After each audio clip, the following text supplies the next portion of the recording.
नमस्कार, मी स्वप्नील सावरकर. हिंदुस्तान पोस्टच्या नव्या शो मध्ये पुन्हा तुमचं स्वागत. फोडाफोडीच्या राजकारणाला ऊत आलाय हे आपण सर्व पाहतोच आहोत. पण ही फोडाफोडी पहिल्यांदाच होतीये का? ही परंपरा कोणी सुरू केली? कधीपासून या भारतीय राजकारणाला फोडाफोडीची कीड कधीपासून लागली? या सगळ्याचा विचार जर केला तर ही सुरुवात काँग्रेसनेच केलेली आहे. आज काही वेगळं घडत नाहीये.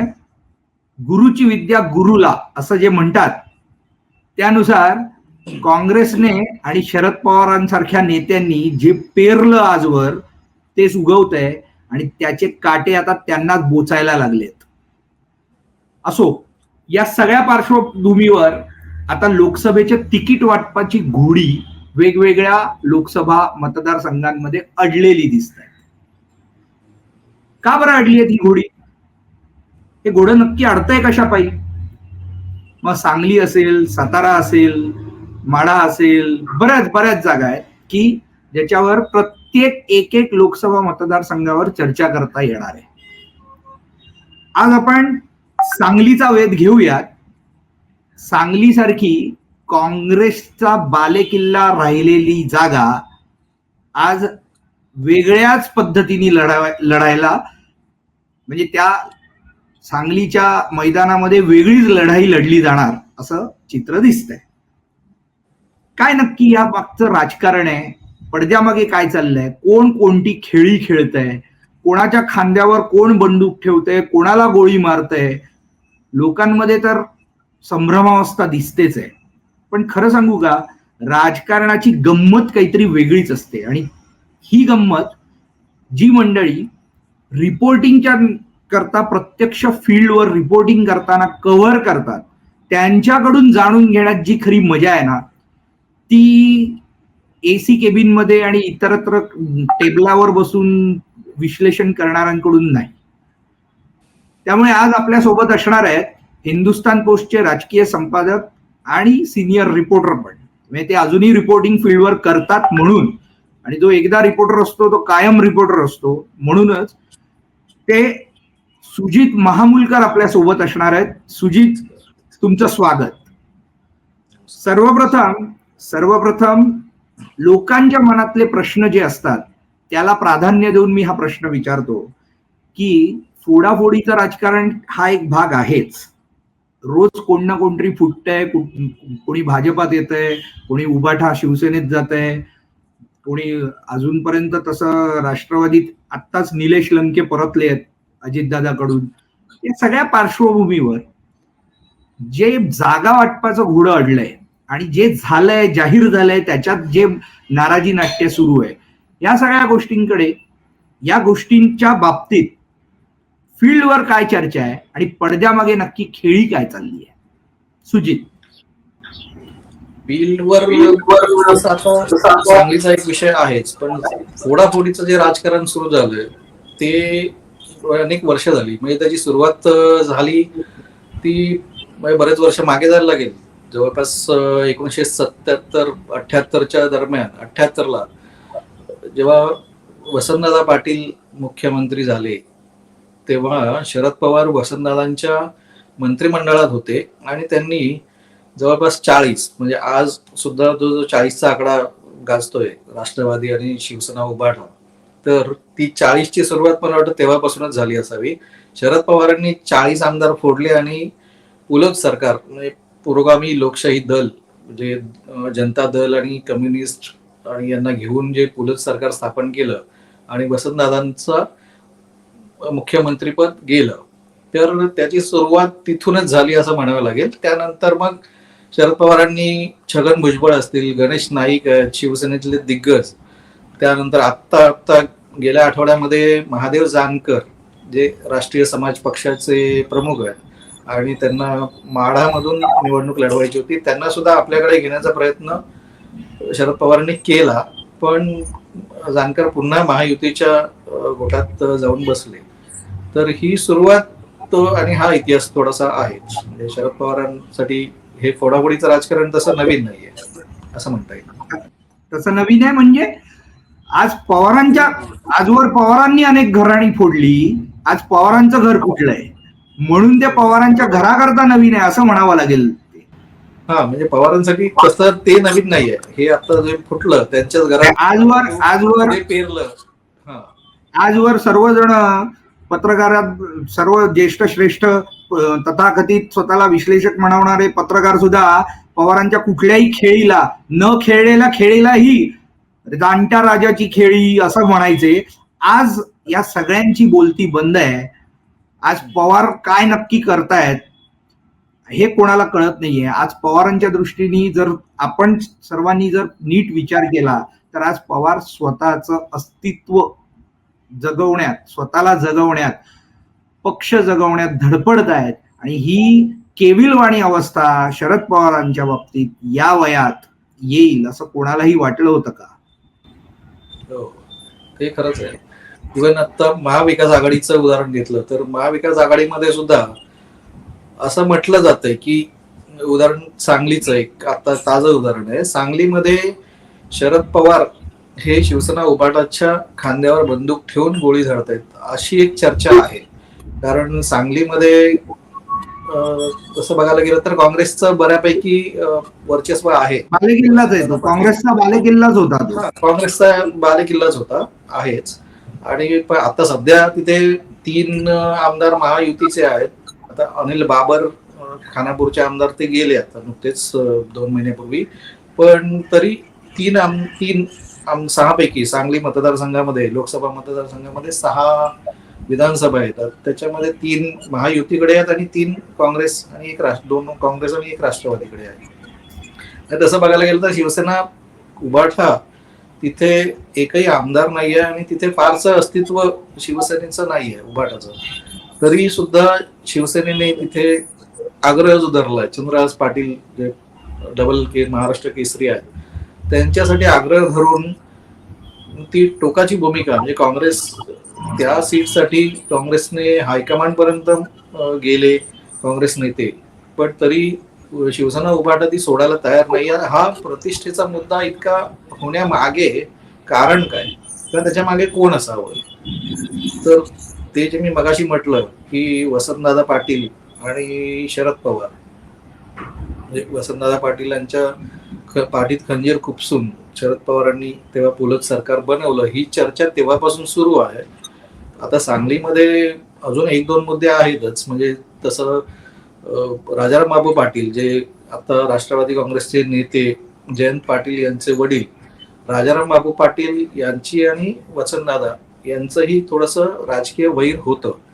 त्याचंही कारण असं आहे की 1972 मध्ये वसंतराव नाईक जेव्हा मुख्यमंत्री होते तेव्हा त्यांच्या मंत्रिमंडळातून 10 म्हणजे जुने मंत्री वगळण्यात आले आणि त्याच्यामध्ये राजाराम बापूंचं नाव आलं, म्हणजे त्यांचंही मंत्रिपद गेलं.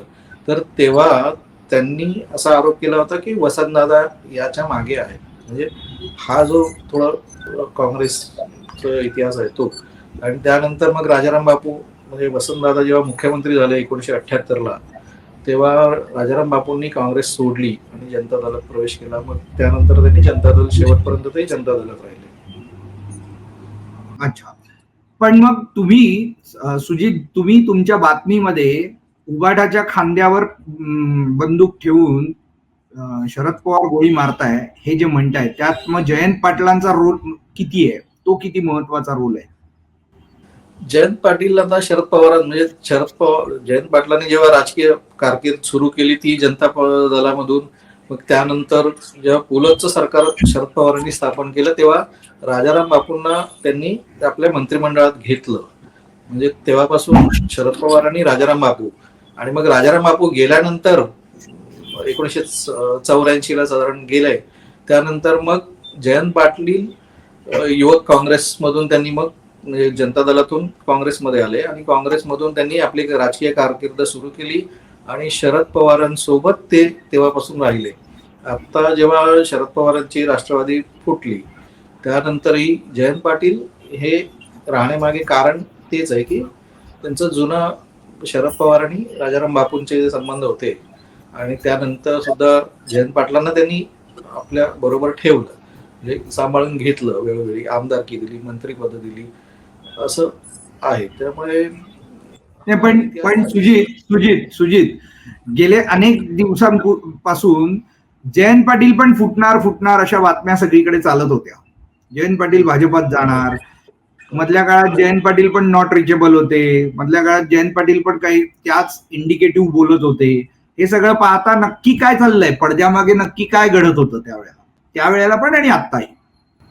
हा, तेव्हाही असं एक चर्चा होतीच. आणि मी माझ्या माहितीप्रमाणे जयंत पाटील आणि म्हणजे अजितदादांबरोबर तर जाणार होतेच, पण त्यांचं भाजपशी सुद्धा मध्ये चर्चा सुरू होती. ते भाजपमध्ये सुद्धा जाण्याच्या तयारीत होते, पण मग त्यानंतर कुठे काय माशी शिंकली माहित नाही. आणि ते थांबले. बरं, आता सांगलीचं जे गणित आहे ते नक्की कसं असेल, त्याचं चित्र, सांगलीचं चित्र कसं असेल असं तुम्हाला वाटतंय? आता सध्या सांगलीवरून तसं म्हणजे तोडगा काही निघेल असं दिसत नाहीये. आणि काँग्रेस ती काही जागा सोडायला तयार होणार नाही. जरी केंद्रातून म्हणजे त्यांच्या हायकमांड कडून सांगितलं गेलंय की महाविकास आघाडीचा धर्म तुम्ही पाळा आणि बंडखोरी वगैरे करू नका, पण तरी मला वाटतं काँग्रेसमध्ये जी नाराजी आहे, म्हणजे राज्यामध्ये जी नाराजी आहे, ती वरच्या केंद्रातल्या नेत्यांना दिसत नसावी किंवा त्याकडे ते दुर्लक्ष करत असावे. शिवसेना उभाटा कदाचित त्यांना काही फीड करत असेल तर त्यावरून त्यांचे मतं बनवत असतील. पण काँग्रेसचे जे स्थानिक आहेत सांगलीमधले, विश्वजित कदम असतील किंवा इतर, तर ते ही जागा सोडायला मला वाटत नाही तयार होतील. आणि ह्या जागेवरून वाद हा वाढतच जाईल.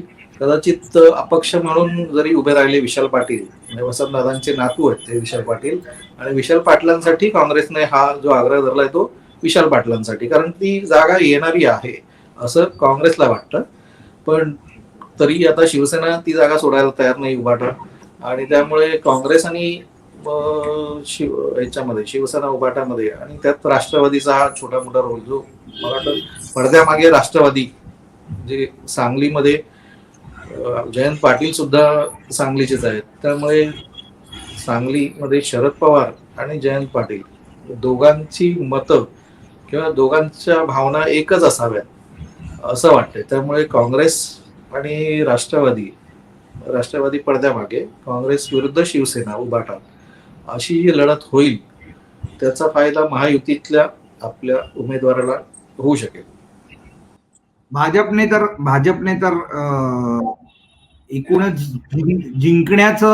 जिंकेल त्याला सीट असा फॉर्म्युला वापरलेला दिसतोय सगळीकडे.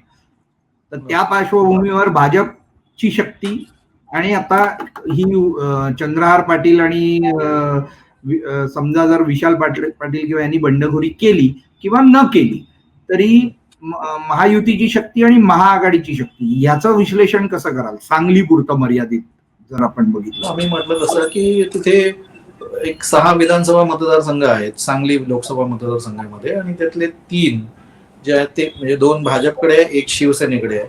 शिवसेनेचे अनिल बाबर नुकतेच गेले, तर त्यांची सहानुभूती खानापूर जो मतदारसंघ आहे विधानसभा मतदारसंघ, तिथे लोकांची सहानुभूती शिवसेनेबरोबर किंवा महायुती बरोबर राहीलच.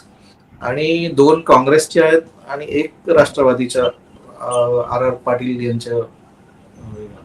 तर त्यामुळे तसं बघायला गेलं तर 3 मतदारसंघ आहेत. दोघांची शक्ती भाजप म्हणजे महायुती आणि महाविकास आघाडी यांची जरी समसमान दिसत असली तरी हे जे अंतर्गत वाद आहे महाविकास आघाडीमधला, त्यामुळे इथे महायुतीचं पारडं जड आहे असं दिसतंय.